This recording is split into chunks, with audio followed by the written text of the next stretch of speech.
Salam sejahtera my boys and my student.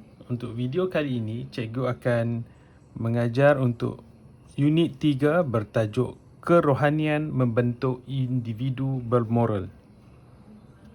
So, kerohanian ni apa dia? So, kerohanian adalah benda yang kita akan pergi go through very deep in this unit. Seperti biasa, cadangan nilai bagi bab ini ada 5. Pertama ialah nilai kepercayaan kepada Tuhan, nilai kasih sayang, nilai bertanggungjawab, nilai baik hati dan nilai hormat. Bagaimanakah aspek kerohanian membentuk individu bermoral? Ni sangat penting ni, bab ni sangat-sangat penting. Sebab apa?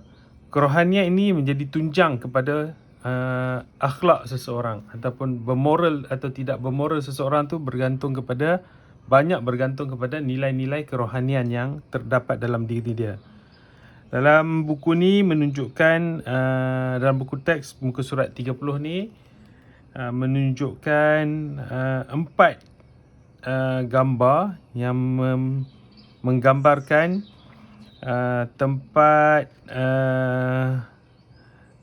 tempat ibadat ataupun tempat suci agama utama di Malaysia. Okey. Pertama, kalau tengok di muka surat 30 ni, ini adalah gambar umat Islam. Orang Islam sedang bersembahyang. Mereka tengah bersembahyang dalam ruang solat utama lah ni. Ni dalam masjid. Okey, kemudian kalau kita tengok di muka surat 31, ini agama Sikh. Biasanya dianuti oleh bangsa Singh, kaum Singh. Seterusnya ini, siapa pernah sampai ke sini, ini adalah di Batu Cave, kuil Hindu. Ini nama tadi saya minta maaf, ini ialah Gurdwara. Ini di kuil Hindu, kuil. Sekarang ni rasanya tangga ni dah colourful dah ni. Ni gambar lama ni. Gambar yang terbaru, the stairs here are colourful already, painted colourful. Okay, and the bottom one is Tokong Buddha. So Chinese tempat suci bagi agama Buddha di Tokong. So kita tengok ini menggambarkan unit 3 ini banyak menceritakan tentang nilai-nilai kepercayaan seseorang, nilai pegangan masyarakat Malaysia. Okey. Kerohanian merupakan asas dalam kehidupan individu. Yes, of course. So, apa dia kerohanian? Elemen kerohanian seperti kebenaran, kedamaian dan kasih sayang menjadi asas dalam pembentukan individu bermoral. Okey, ciri individu yang mempunyai nilai kerohanian. Okey. Sebelum cikgu nak verify lebih lanjut, dalam ni nanti kita akan bincang dalam part 3 nanti, video part 3. Dalam exam you tak boleh guna tahu nilai kerohanian, sebab kita hanya ada 18 nilai universal. So nilai kerohanian dalam chapter ni menerangkan tentang nilai menyeluruh yang berkaitan dengan bab ini, lebih menjurus kepada nilai benda-benda kerohanian seperti yang terdapat di muka surat 31 ni. Pertama ialah nilai kepercayaan kepada Tuhan, nilai kasih sayang, nilai bertanggungjawab, nilai baik hati dan nilai hormat. So you jangan confuse. Dalam exam you tak boleh jawab salah satu nilai ni ialah nilai kerohanian. So salah tu. So sebab yang kita nak bincangkan ialah nilai kerohanian tu merangkumi semua nilai-nilai penting. Bukan semua nilai penting, semua nilai baik terkandung dalam nilai kerohanian. Apa dia ciri-ciri orang yang mempunyai nilai kerohanian? Nilai kerohanian ni banyak, semua yang baik adalah nilai kerohanian. Yang kita belajar hanya 5 untuk bab ni, hanya yang fokus pada 5. Tapi ciri-ciri dia, yang penting ialah ciri-ciri dia. Pertama, saling menghormati. Orang yang mempunyai nilai kerohanian, dia sangat menghormati orang lain. Okey, kita jangan mudah terpengaruh dengan orang kata provokasi-provokasi yang dibuat. Sekiranya ada orang berpakaian seperti Sami tapi dia tidak menunjukkan teladan yang baik, ataupun orang Islam yang berpakaian sangat Islamik tapi juga tidak menunjukkan nilai yang baik. So pertama yang kena ada pada orang yang baik, orang yang bermoral, orang yang mempunyai nilai kerohanian yang tinggi, dia saling menghormati, sangat menghormati orang lain. Okey, bahkan dia sentiasa merendah diri. Itu adalah nilai bagi orang yang mempunyai nilai kerohanian yang tinggi. Yang kedua ialah berani menegakkan kebenaran. Dia tahu sesuatu kebenaran, dia tidak berselindung. Dia akan cuba menegakkan sesuatu kebenaran. Apa yang dia tahu, apa yang dia yakin pasti, dia akan cuba tegakkan kebenaran. Yang ketiga ialah adil. Ini adalah nilai-nilai yang penting ni. Yang keempat, berpegang teguh pada ajaran agama atau kepercayaan. Ini of course lah. Apabila seseorang tu mempunyai nilai kerohanian yang tinggi, pasti dia sangat berpegang teguh pada ajaran agama atau kepercayaan yang dipelajari, yang dianuti, yang dipegang olehnya. So kita sebagai seorang yang menganut agama lain ataupun mempunyai kepercayaan yang berbeza, berbalik kepada ciri yang pertama, kita kena menghormati. Jangan terlalu taksub ataupun terlalu kata apa, you saja yang betul. So you kena hormat ataupun you kena respect others opinion, respect orang lain punya pegangan agama. Okey. Seterusnya, ciri yang kelima ada kena mengena dengan nombor 3, ada kena mengena dengan nombor 2, jujur. Orang yang baik, orang yang beragama, orang yang mempunyai nilai kerohanian yang tinggi, sentiasa bercakap benar walaupun pahit. Dia lebih banyak menerangkan benda-benda yang betul sahaja. Benda yang tak betul dia senyap. So ini adalah ciri orang yang mempunyai nilai kerohanian. Seterusnya ialah sayangi diri, bukan setakat sayangi diri. Sayangi keluarga, sayangi jiran, sayangi masyarakat, sayangi bangsa, sayangi agama dan sayangi negara. Ini nilai orang yang mempunyai nilai kerohanian, itu sifat dia. Dan seterus sekali dan yang dicatatkan dalam buku teks, nilai ketujuh ialah bersyukur dengan kehidupan.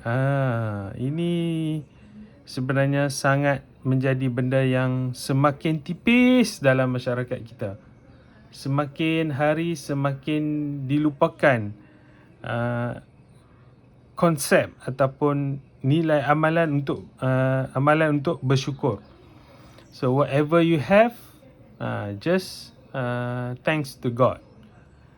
Apa pun yang kita ada, setakat apa yang kita ada, kita kena bersyukur. Bersyukur means you happy with your life, you happy what you get, you satisfied with what you did, and you feel grateful, seronok dengan kehidupan.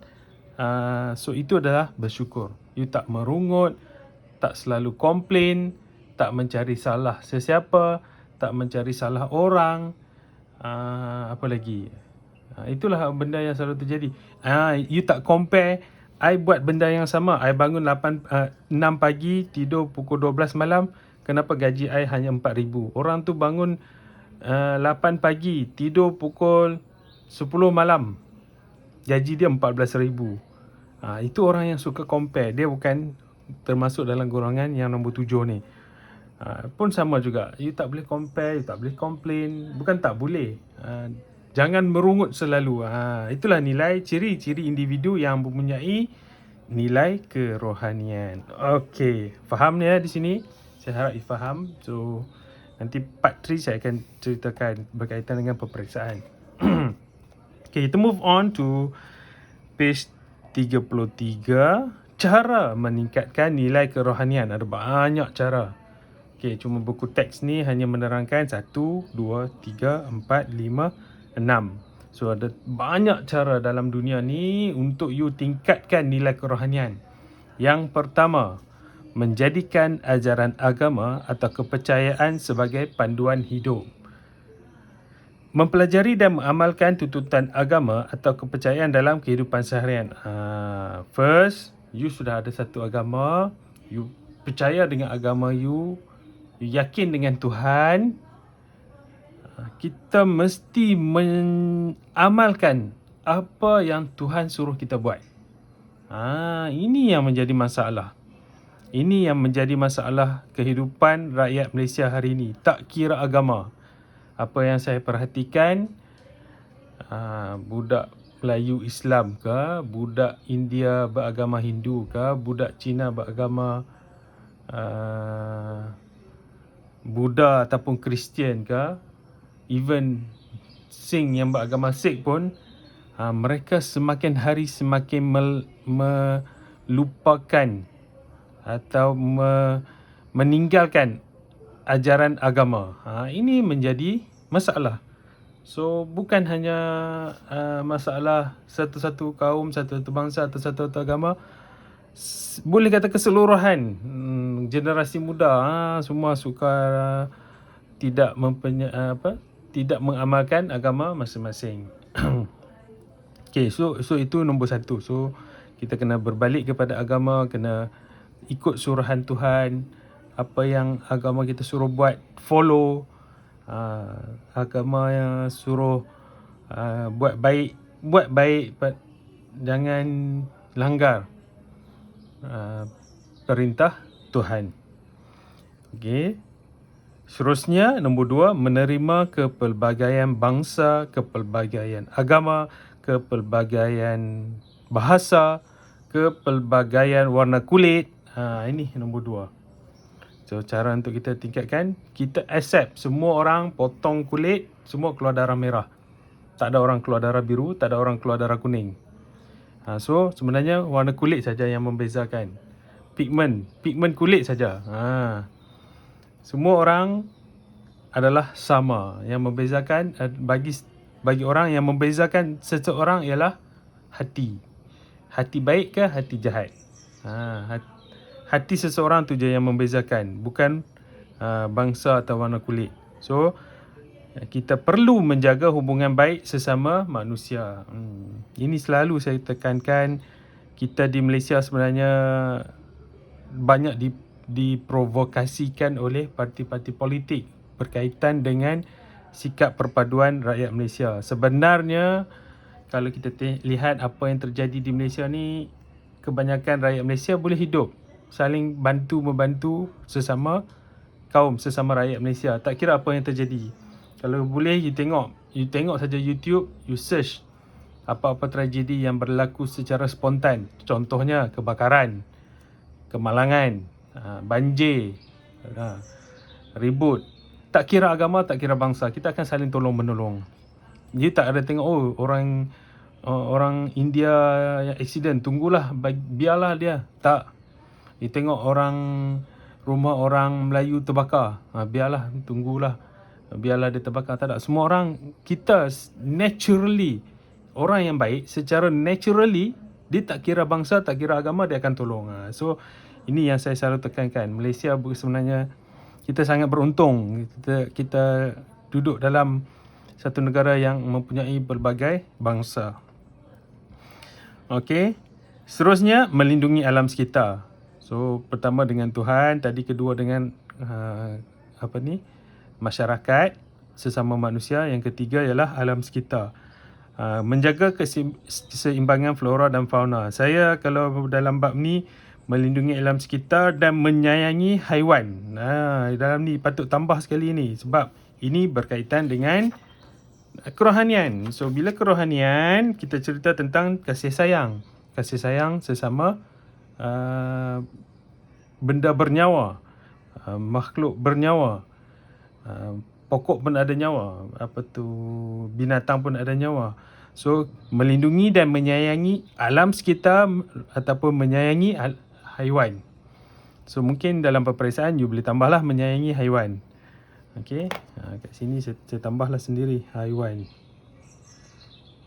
Okey, menjaga keseimbangan flora dan fauna. So kalau kita jumpa haiwan, jangan simply jumpa, contohnya tengah you drive kereta besar, SUV besar, and then you tengok ada seekor biawak nak lintas jalan. Seronok, bawa kereta seronok nak pergi langgar lah biawak tu. Jangan jadi macam tu. So kita kena elak, dia pun ada nyawa. Walaupun dia ialah seekor biawak, biar dia kalau kita rasa selamat, sama ada kita brake ataupun kita cuba elak dengan selamat. So jangan simply nak pukul binatang, nak tendang binatang. Jumpa anjing tepi jalan saja nak pergi tendang dia.